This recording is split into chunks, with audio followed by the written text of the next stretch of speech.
Hello my YouTube family, Radhe Radhe. कैसे हैं आप लोग? आई होप कि बहुत अच्छे होंगे, स्वस्थ होंगे, मस्त होंगे। Welcome back to my new vlog. तो सुबह के लगभग बज चुके हैं 8:30। घर में ना सुबह बहुत जल्दी हो जाती है तो नींद भी जल्दी खुल जाती है। वैसे सोचती हूँ कि मायके में थोड़ी लेट उठूँ, लेकिन फिर भी 6:30-7 तक तो उठ ही जाती हूँ। ठंड में तो ये रहता है कि चलो थोड़ा लेट भी उठ जाओ, गर्मी में सुबह जल्दी हो जाती है ना, फिर इतनी ज़्यादा गर्मी है तो नींद जल्दी खुल जाती है। तो यहाँ पे चाय नाश्ता वगैरह करने के बाद फिर मुझे ना साड़ी में फॉल लगाना है, जो वट सावित्री वाली साड़ी है ना।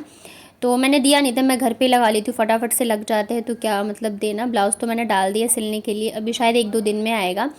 तो धीरे धीरे सॉरी धीरे धीरे करके जो है मैं तैयारियों में लग गई हूँ। आप लोगों की तैयारियाँ कैसी चल रही है वट सावित्री की, मुझे बताइएगा कमेंट में।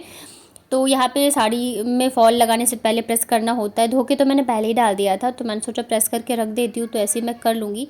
वैसे तो क्या है ना कि मतलब गर्मी इतनी ज़्यादा है कि किसी भी काम को करने का मन ही नहीं करता रहता है, क्योंकि और मतलब जो सिलाई वगैरह के काम होता है ना, तो उसमें अगर पंखा चल रहा होता है या कूलर चल रहा होता है तो फिर वो थोड़ी सी दिक्कत आती है करने में, और बंद करके तो आप कर ही नहीं सकते, इतनी ज़्यादा गर्मी होती है। तो मैंने सोचा चलो धीरे धीरे करके कैसे कैसे कर तो कर ही लेंगे। तो फॉल में प्रेस करके मैंने रख दिया। उसके बाद मैंने सोचा आज मैं इस वाले रूम को इसकी वाले रूम की डीप क्लीनिंग कर देती हूँ। ये वाला रूम जो है ये मेरे भाई का है, तो उसी के सारे सामान वगैरह जो है वो रहते हैं। और लड़के जो होते हैं ना, मुझे लगता है बहुत ही कम होते हैं जो कि अपनी चीज़ों को अच्छे से ऑर्गेनाइज़ करके रखते हैं। तो वैसे ये भी है, एक तो टाइम भी नहीं मिल पाता है, जाहिर सी बात है, ऑफिस होता है, फिर ऑफिस से आने के बाद फिर वो पढ़ता रहता है, तो इतना टाइम नहीं मिलता, और टाइम मिलता भी है तो इतना कर नहीं पाता। और मम्मी जो है वो ऑलरेडी इतने सारे काम होते हैं, तो मैंने सोचा चलो मैं आई हूँ तो मैं कर देती हूँ। और माँ को भी इंतज़ार रहता है कि बेटी आएगी, तो मतलब होते हैं ना कुछ कुछ काम जो कि वो उनसे नहीं हो पाता है, तो सोचती है कि कर देंगी। और यहाँ पे ना इतनी ज़्यादा धूल उड़ती है, मतलब इतनी ज़्यादा कि मैं क्या ही बताऊँ। सुबह के अगर डस्टिंग करके उठते हैं ना, शाम के टाइम वैसे ही धूल जो है जमी हुई मिलती है, इतनी ज़्यादा धूल उड़ती रहती है। तो यहाँ पे इसका पहले शूज़ रैक था तो वो हटा के रख दिया इसने, क्योंकि इस वाले रूम में पहले बेड नहीं था तो थोड़ा स्पेस था। अभी बेड भी है तो इतना ज़्यादा स्पेस वगैरह है नहीं, तो इसी पे जो इसका ये कपड़ों वाला हैंगर मंगवाया था इसने, क्या बोलते हैं मुझे नाम याद नहीं आ रहा है। फिर कुछ एजुकेटेड लोग आ जाएंगे मुझे बताने कि तुम ऐसे बोल रही हो वैसे बोल रही हो। तो यहाँ पे अच्छे से मैंने सारे डब्बों में से धूल वगैरह हटा दिया है, और अब मैं इसको झाड़ू वगैरह ला के अच्छे से इसको मैं कर दूँगी सेट। वैसे तो ज़्यादा कुछ चेंजेस मैं नहीं कर सकती हूँ, क्योंकि ये भाई का रूम है और फिर पता नहीं उसे पसंद आए नहीं पसंद आए। और फिर बात ये भी रहती है ना कि मतलब मैं तो चलो अपने हिसाब से ऑर्गेनाइज़ करके रख दूँ, और कल को उसे कोई चीज़ नहीं मिले तो फिर वो और भी ज़्यादा दिक्कत हो जाती है। तो इस वजह से जो बेसिक चीज़ें हैं मैं उसी में चेंज मतलब करूँगी। तो यहाँ पे जो भी शूज़ वगैरह के डब्बे वगैरह थे सबको मैंने अच्छे धूल मिट्टी मैंने हटा दी अच्छे से। और मुझे ना अच्छा लगता है, ऐसा नहीं है कि मैं मतलब मायके आई हूँ तो मैं सोचती हूँ कि मैं काम नहीं करूँगी। मतलब मुझे रहता है कि जैसे रूम वगैरह सेट करना हो, जो चीज़ें मतलब होती है ना थोड़ी बहुत, वो मैं कर देती हूँ। और अगर मैं ठीक हूँ, मेरी मतलब मेरी तबीयत ठीक है, मैं इतनी ज़्यादा थकी हुई नहीं हूँ, तो मैं सारी मतलब करना काम पसंद करती हूँ। ऐसा नहीं है कि मैं मायके में हूँ तो मैं पूरे टाइम रेस्ट में रहूँगी। हाँ, जब मैं लास्ट टाइम आई थी ना दिसंबर में, तो उस टाइम पर मेरी तबीयत भी ख़राब थी और थकान वगैरह थी, तो इस वजह से मैं ज़्यादा नहीं करती थी। बट हाँ, जितना मुझसे हो पाता है मैं ज़रूर से कर देती हूँ। तो यहाँ पे देखिए अच्छे से मैंने झाड़ पोंछ करके और सारी शूज़ वगैरह जो है मैंने इसके लगा दिए है। अब मुझे लग रहा था पता नहीं वो कौन सा कब पहनता है नहीं पहनता है।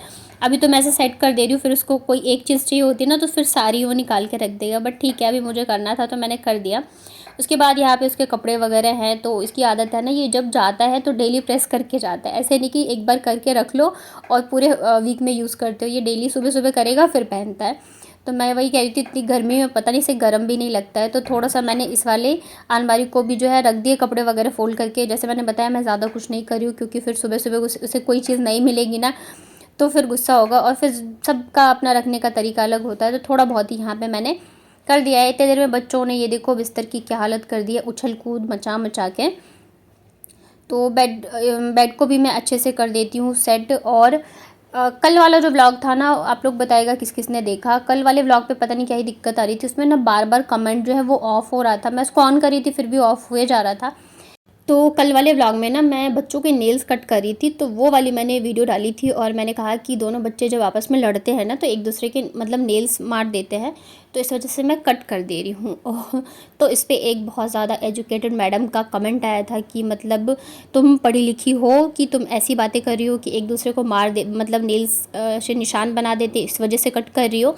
ये तो पर्सनल हाइजीन होता है। और मतलब तुम अपने बच्चों का ध्यान नहीं रखती हो, घर में उन्हें बनियान में घुमाती हो, ये वो। तो देखो मैडम, आप बेशक बहुत ज़्यादा एजुकेटेड होगी, लेकिन मुझे लगता है कि आपके पास कॉमन सेंस नहीं है। क्योंकि ये तो नॉर्मल सी चीज़ है ना, हर इंसान को पता होता है कि नेल्स कट करना, नहाना, मतलब हैंड वॉश करना, ये सब पर्सनल हाइजीन में आता है और हर इंसान करता है, तो ये बताने की ज़रूरत नहीं है। जहाँ पे दो छोटे बच्चे खेल रहे होते हैं ना, तो थोड़े से भी नेल्स आते हैं, तो अगर लड़ाई होती है, कुछ भी होता है, तो एक दूसरे को मार देते हैं। तो मैंने नॉर्मल सी चीज़ ये कही थी, ठीक है। एंड सेकेंड चीज़ कि भाई मैं अपने बच्चों को बनियान में घुमाती हूँ, मैं बच्चों को ध्यान नहीं रखती हूँ। तो देखिए, वो मेरे बच्चे हैं और मैं उन्हें अपने और उनके कंफर्ट के हिसाब से रखूँगी, ना कि आपके कंफर्ट के हिसाब से। अगर आपको देखना नहीं पसंद है तो आप वहाँ जाके देखो जो आपको आपके हिसाब से लगे, ठीक है। अभी दिल्ली में ना 45 to 50 डिग्री चल रही है गर्मी, और इतनी गर्मी में मैं उन्हें मतलब सिर्फ ये दिखाने के हिसाब से या दिखावा करने के हिसाब से उन्हें फ़्रॉक या टी शर्ट्स में ऐसे नहीं घुमा सकती हूँ। मुझे जैसे लगता है कि मेरे बच्चे कंफर्टेबल, मैं उन्हें वैसे ही पहनाती हूँ। एंड सेकेंड चीज़, मेरा कोई स्क्रिप्टेड चैनल नहीं है कि मैं पहले स्क्रिप्ट लिखती हूँ, फिर खुद अच्छे से रेडी हूँ, फिर मैं बच्चों को अच्छे से रेडी करूँ, फिर जाके कैमरा उठाऊँ। मेरा नॉर्मल डेली व्लॉग चैनल है, रियल लाइफ व्लॉग्स जो होता है ना, मैं वो दिखाती हूँ। मैं जैसे रहती हूँ, मैं जैसे खाती हूँ, मैं जैसे पीती हूँ, मैं जैसे अपने बच्चों को रखती हूँ, मैं वही दिखाती हूँ। सारी चीज़ें जो है ना मेरे व्लॉग्स में आपको रियल ही मिलेगा। और आई थिंक आपको फेक चीज़ें देखनी पसंद है, तो बहुत सारे चैनल है यार, आप वहाँ जाके देखो ना। मतलब देखो, अगर एक एक छोटी छोटी चीज़ें इंसान पकड़ने पे आ जाए ना, तो मेरे डेली के व्लॉग्स में 1000 चीज़ें निकल के आ जाएंगी। तो ये डिपेंड करता है कि इंसान कैसा है। पॉजिटिव लोग जो होता है ना, वो सिर्फ पॉजिटिविटी ढूंढते हैं, और जो नेगेटिव लोग होते हैं ना, वो सिर्फ और सिर्फ नेगेटिविटी ही ढूंढते हैं। मतलब कितनी भी अच्छी चीज़ हो ना, उसमें से भी वो 2-4 नेगेटिव चीज़ें निकाल लेंगे। तो ये आप खुद सोचो कि आपकी मेंटालिटी कैसी है। तो मैंने उस चीज़ पे तो उनको आंसर कर दिया, क्योंकि जाहिर सी चीज़ है भाई। देखो, एक सजेशन देना या किसी को समझाना अलग चीज़ होती है, बोलने का एक तरीका होता है, तमीज़ होती है। और जो पढ़े लिखे लोग होते हैं या समझदार लोग होते हैं ना, उनके अंदर ये चीज़ बहुत ज़्यादा होती है। तो मैं तो चलो नहीं पढ़ी लिखी हूँ, मैं तो एकदम गंवार हूँ। आप तो पढ़ी लिखी थी, बट फिर भी आपके बोलने के तरीके से तो मुझे ये बिल्कुल नहीं लगा। तो पहले तो उन्होंने हिंदी में कमेंट किया तो मैंने जवाब दे दिया। उसके बाद मैडम जी ने बहुत ही लंबा चौड़ा पैराग्राफ लिखा इंग्लिश में। उन्हें लगा शायद मुझे समझ में नहीं आएगा, मुझे लगा मुझे फिर से जवाब देना चाहिए। फिर मुझे ना, मतलब हम तो अनपढ़ गँवार हैं, तो मुझे हिंदी की एक कहावत याद आ गई कि कीचड़ में अगर पत्थर मारोगे ना, तो छींटे हमारे ऊपर ही पड़ते हैं।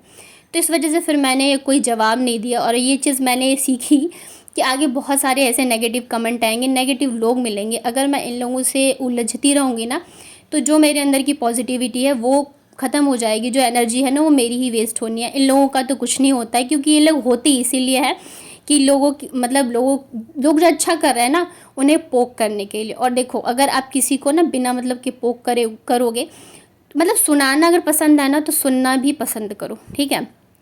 और आप लोग जाके देखना मेरे चैनल पे कि क्या कमेंट कर रखा है मैडम ने। उसके बाद इतना लंबा चौड़ा लिखा, बच्चों का ध्यान नहीं रखती हो। हाँ भाई, मैं अपने बच्चों का तो ध्यान रखती नहीं हूँ।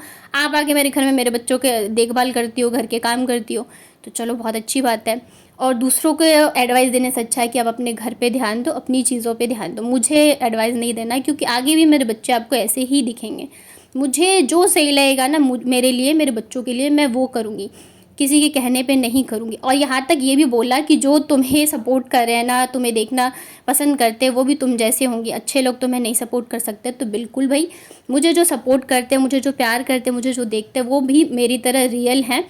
और मतलब फेक लोग नहीं हैं आपकी तरह। तो मेरी छोटी सी फैमिली है, यूट्यूब फैमिली, बट सब लोग बहुत ही अच्छे, मुझे बहुत ज़्यादा प्यार देते हैं। मैंने ये कभी नहीं कहा कि मैं एकदम परफेक्ट हूँ, मुझसे कभी कोई गलती नहीं होती है। हमेशा कहती हूँ भाई, हर इंसान से गलती होती है, तो हो सकती है, बट यहाँ तो मुझे नहीं लगता कि कोई गलती थी। और हो अगर है भी, तो देखो, एक समझाने या बोलने का तरीका होता है। नेल्स कट करने से या मेरे बच्चों के बनियान पहनने से मेरे एजुकेशन पे उंगली उठाने वाली आप कौन होती हो? आपको किसने राइट दिया है, ये बताओ।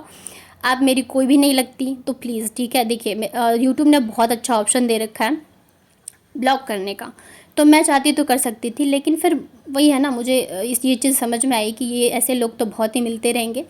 एंड लास्ट में लिखा था कि भगवान मुझे सद्बुद्धि दे, तो वो तो भगवान ने दे दी कि मैंने आज ऐसे लोगों को जवाब नहीं दिया, आगे से भी नहीं दूंगी। क्योंकि जितने सारे जो मेरे पास पॉजिटिव कमेंट आते हैं, उन लोगों से बातें करूँ, उन लोगों को जवाब दूँ, तो ज़्यादा अच्छा है। और प्लीज़ आप अपने घर पे ध्यान दो, मेरी और मेरे बच्चों की टेंशन मत लो। मैं हूँ, मेरी फैमिली है इन सब चीज़ों के लिए। आप अपने घर और अपने बच्चों या जो भी हो उन पे ध्यान दो। मेरी चीज़ों को बोलने की ज़रूरत नहीं है। और थोड़ा सा ना बोलने का तमीज़ और तरीका सीख लोगे तो ज़्यादा अच्छा रहेगा। मुझे नहीं लगता मैंने कभी किसी को इस तरीके से बोला होगा या किसी को जवाब दिया होगा, लेकिन जब इंसान इतने हद तक गिर जाते हैं ना, तो जवाब देना भी ज़रूरी हो जाता है। नहीं तो फिर ये जो है ना, एक कमेंट अगर नेगेटिव आता है ना, तो फिर जो इनसे ऐसे ही लोग होंगे ना, फिर वो 2-4 और कूद जाते हैं। तो इस वजह से जवाब देना बहुत ज़्यादा ज़रूरी हो जाता है। और जो मेरी प्यारी प्यारी फैमिली है, मुझे सपोर्ट करती है, प्यार करती है, आप लोग जाके देखना कमेंट में, मुझे बताना कि क्या मैं गलत थी कि मैंने कुछ गलत किया। आप लोग तो मुझे देखते हो, जानते हो। और ये वही लोग होते हैं जो एक दिन उठा के व्लॉग देख लेते हैं और मुंह उठा के बोलने आ जाते हैं। तो आज तक तो मुझे नाम भी नहीं पता इनका कि आज तक कभी मुझे पास पॉजिटिव भी कमेंट आया हो इंसान का। पहले दिन में इतना अच्छा खासा लिख दिया। खैर ठीक है, आज के बाद तो मैं कोई जवाब दूंगी नहीं, ऐसे लोगों के मुँह ही नहीं लगना है मुझे। और होता है भाई, जब ऐसे फालतू के कमेंट आते हैं ना, तो जाहिर सी बात है दिमाग ख़राब होता है। पॉजिटिव कमेंट आते हैं तो दिल खुश होता है, जब ये फालतू के लोग आते हैं ना, तो बहुत ज़्यादा दिमाग ख़राब होता है। तो जो नेगेटिव लोग हैं, प्लीज़ मेरी वीडियो से दूर रहिए। जो पॉजिटिव अच्छी मेरी फैमिली है वो देखिए, और प्लीज़ अपना प्यार और सपोर्ट बनाए रखिए।